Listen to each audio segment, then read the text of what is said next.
जय श्री कृष्णा। स्वागत है आपका चैनल में। आज हम आपको कार्तिक मास के 20वें दिन की कथा सुनाएंगे। आइए शुरू करते हैं। बोलिए बांके बिहारी लाल की जय। 20वां अध्याय। नारद जी कहने लगे कि हे राजा पृथु, जो कार्तिक कृष्ण अमावस को दीपावली करता है वह कभी दरिद्र नहीं होता। इस संबंध में मैं तुम्हें एक इतिहास सुनाता हूँ। थुरसैन देश में सत्या शर्मा नाम का एक अत्यंत दरिद्री ब्राह्मण रहता था।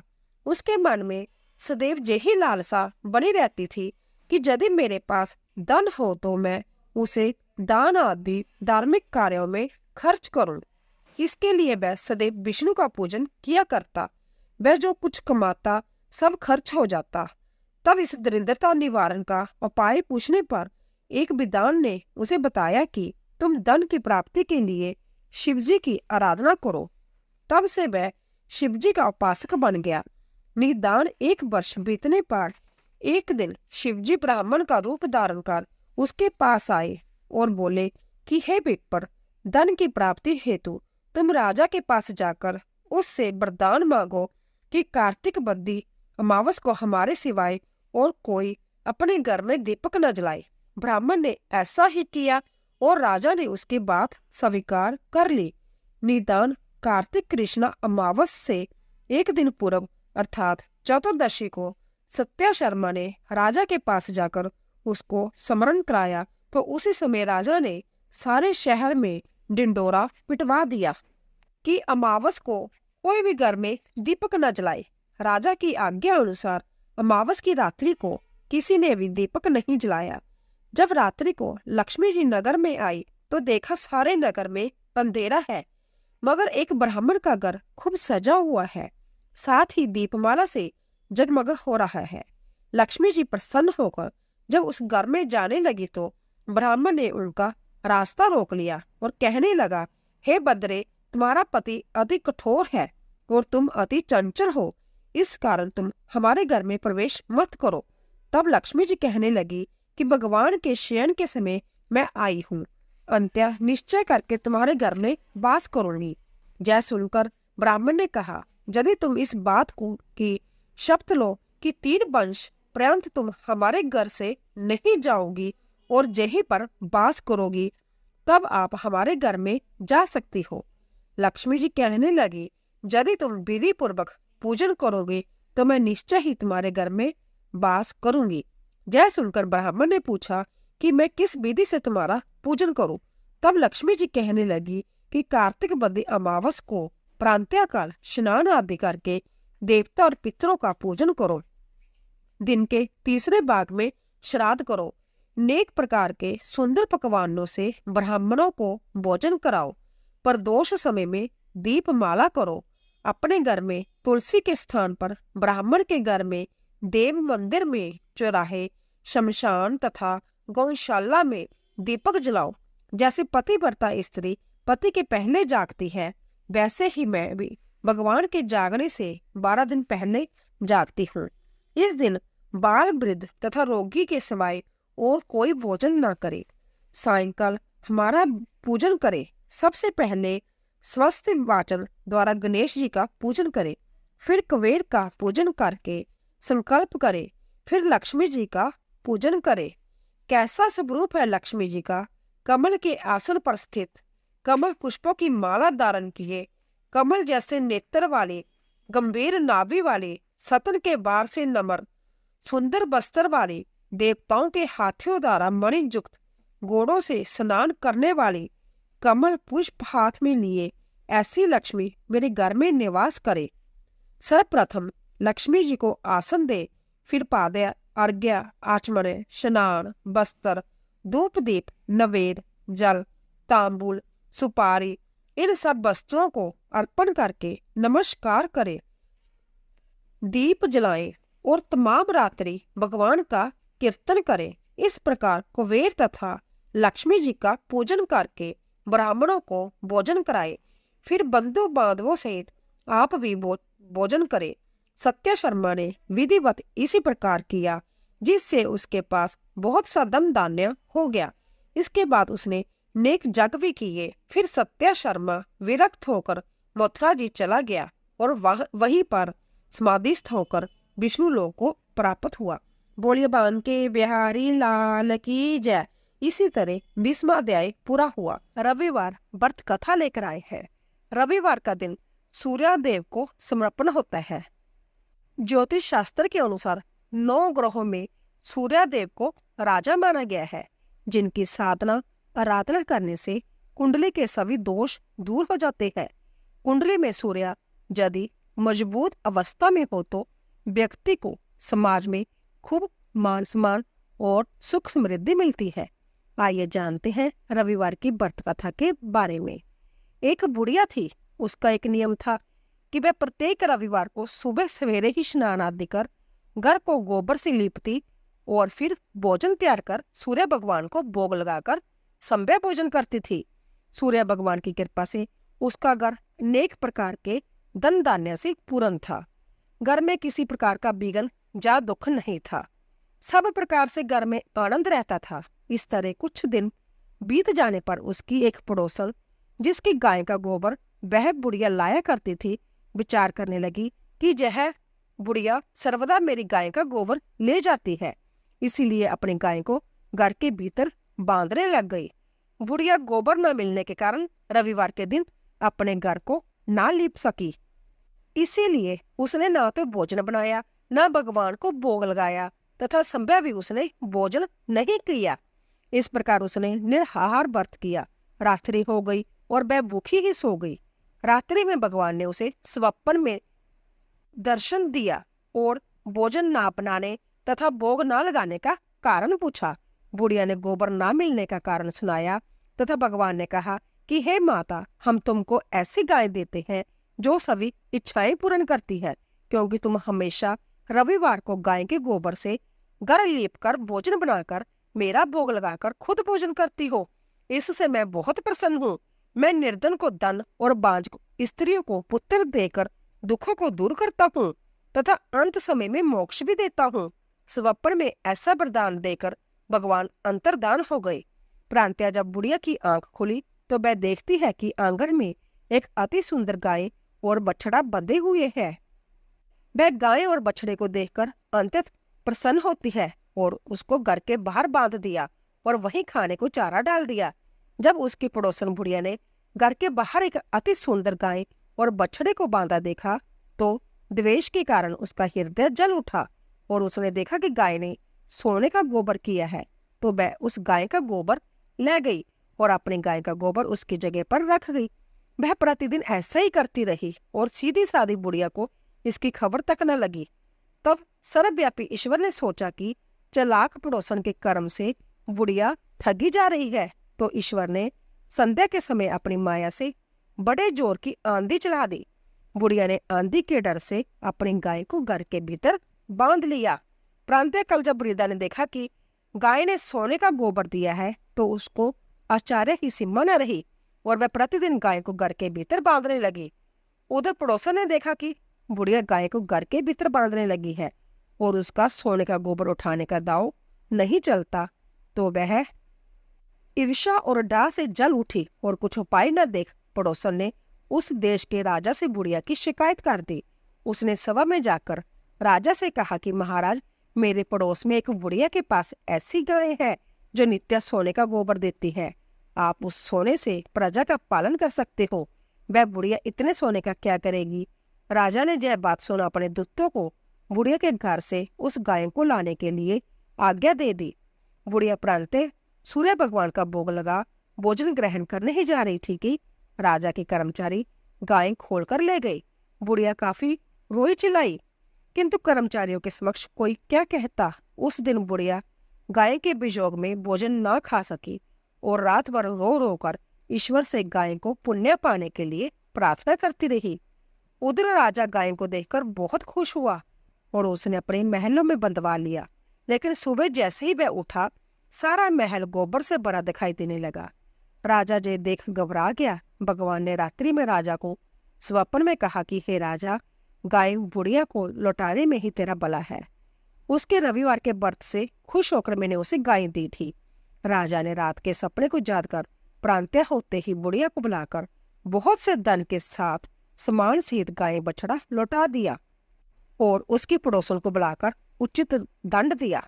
इतना करने के बाद ही राजा के महल से गंदगी दूर हो गई।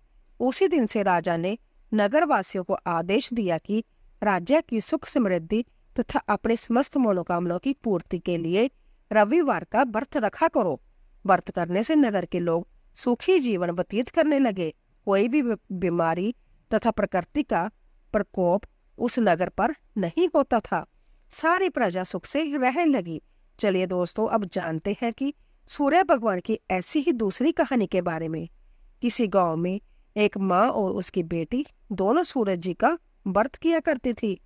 एक बार सूर्य रविवार व्रत वाले दिन माँ ने बेटी से कहा, मैं किसी आवश्यक कार्य से बाहर जा रही हूँ, तो 2 रोट बनाकर रख लेना। एक छोटा रोट बेटी के लिए और एक बड़ा रोट मेरे लिए बनाना, जो हम पूरा खा सके, क्योंकि रोट को जूठा नहीं छोड़ते। रोट के आटे में नमक मत डालना, यह अलोना होता है। माँ चली गई और बेटी रोट बनाने लगी। तभी सूर्य भगवान एक साधु बाबा का वेश बनाकर वहां आए और भिक्षा मांगने लगे। लड़की ने कहा, मेरी माँ का रोट तो बन गया है, पर मेरा रोट बनेगा, उसमें से आपको दूंगी। बाबा ने कहा, जो रोट बन चुका है उसी में से अभी दे दो, नहीं तो मैं जा रहा हूँ। लड़की ने माँ के रोट में से टुकड़ा तोड़कर दे दिया। जब माँ वापिस आई तो बहुत नाराज हुई और बोली, दिए बाई दिए दे, रोटा माइली कोड़ दे, तुम्हारो दे पन सारो दे। मतलब, हे लड़की, मेरी रोटी का टुकड़ा दे दिया, मेरी रोटी मुझे साबुत दे। वह लड़की को मारने लगी। बेटी मार से बचने के लिए वहां से डर कर जंगल में भाग गई और वड के पेड़ पर चढ़कर बैठ गई। सूर्य भगवान ने सोचा, बेचारी लड़की को मेरे कारण घर से निकलना पड़ा, इसीलिए इसकी रक्षा मुझे ही करनी पड़ेगी।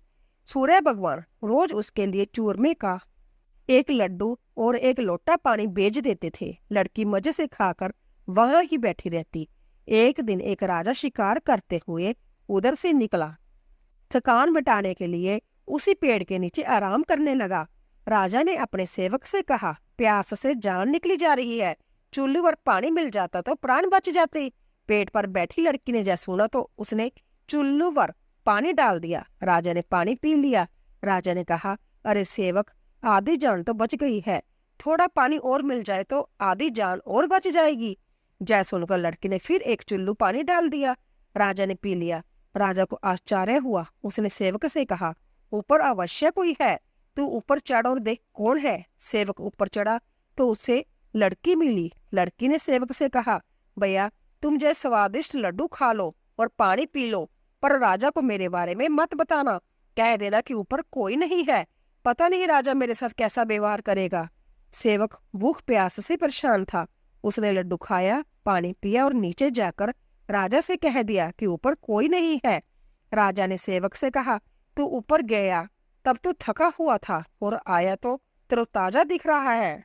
नहाया और खाया हुआ मनुष्य छिपता नहीं है। मुझे संशय हो रहा है, मैं खुद ऊपर जाकर देखता हूँ। राजा पेड़ पर चढ़ गया। वहां सुंदर सी कन्या को पाया। राजा ने कहा, डरो नहीं, तुम बहुत ही सुंदर हो, मेरे साथ चलो, मैं तुमसे विवाह करना चाहता हूँ। लड़की राजा के साथ चली गई।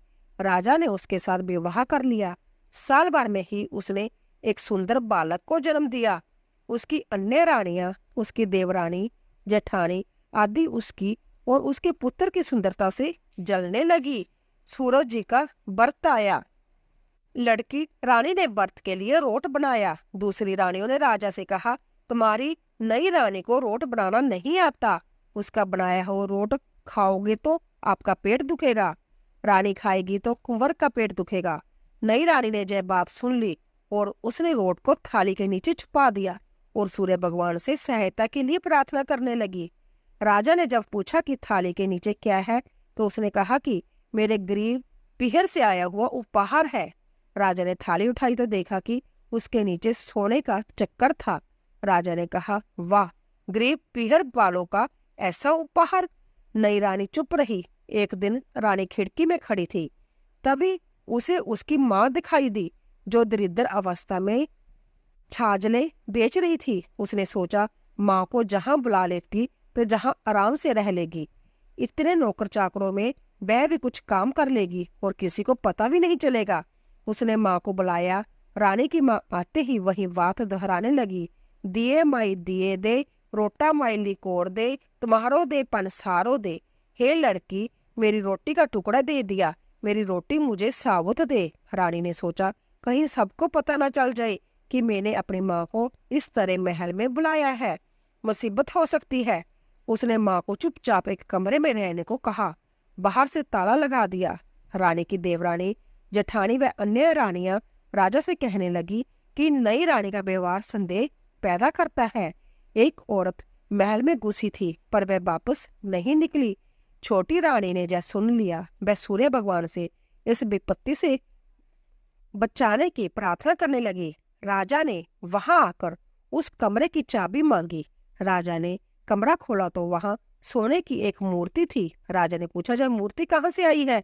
रानी ने कहा, मेरे गरीब पीहर का उपहार है। राजा ने कहा, तुम्हारे गरीब पीहर से इतने कीमती उपहार आते हैं, मुझे तुम्हारा पीहर देखना है, हम वहां चलेंगे। रानी ने फिर सूर्य भगवान से मदद मांगी। सूर्य भगवान ने कहा कि मैं सवा पहर की व्यवस्था तो कर दूंगा, लेकिन फिर मुझे नगरी में उजाला करने जाना होगा। सूर्य भगवान ने जंगल में माया नगरी बसा दी। महल, जरोखे, बाग बगीचे, रिश्तेदार आदि सब माया से बना दिए। महल की रसोई में कई प्रकार के व्यंजन बन रहे थे। सबसे मिलकर और खा पीकर रानी ने राजा से वापस चलने को कहा। राजा ने कहा, जल्दी क्या है, थोड़ा आराम कर ले। रानी ने बड़ी मुश्किल से राजा को वापस चलने के लिए मना लिया और वह रवाना हो गई। थोड़ी दूर जाने के बाद राजा को ध्यान आया कि उनकी कटार वहीं रह गई है।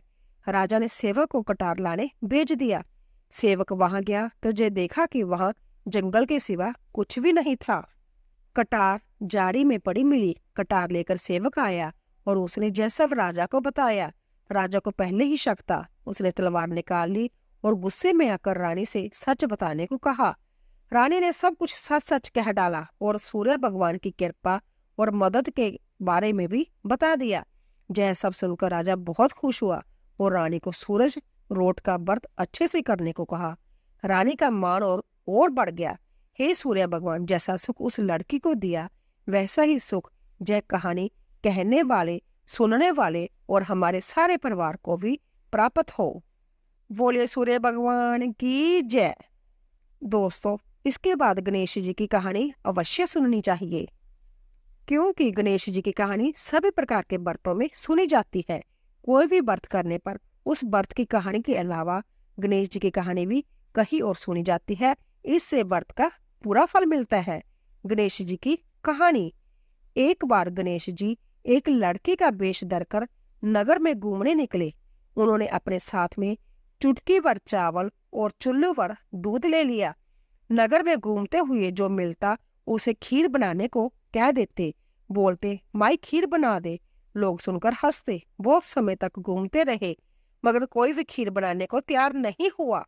किसी ने जय भी समझाया कि इतने से सामान से खीर नहीं बनेगी, पर गणेश जी की तो खीर बनवानी ही थी। अंत में एक गरीब बूढ़ी अम्मा ने उन्हें कहा, बेटा चल मेरे साथ, मैं तुझे खीर बनाकर खिलाऊंगी। गणेश जी उसके साथ चल दिए। बूढ़ी अम्मा ने उनसे चावल और दूध लेकर एक बर्तन में उबलने चढ़ा दिए।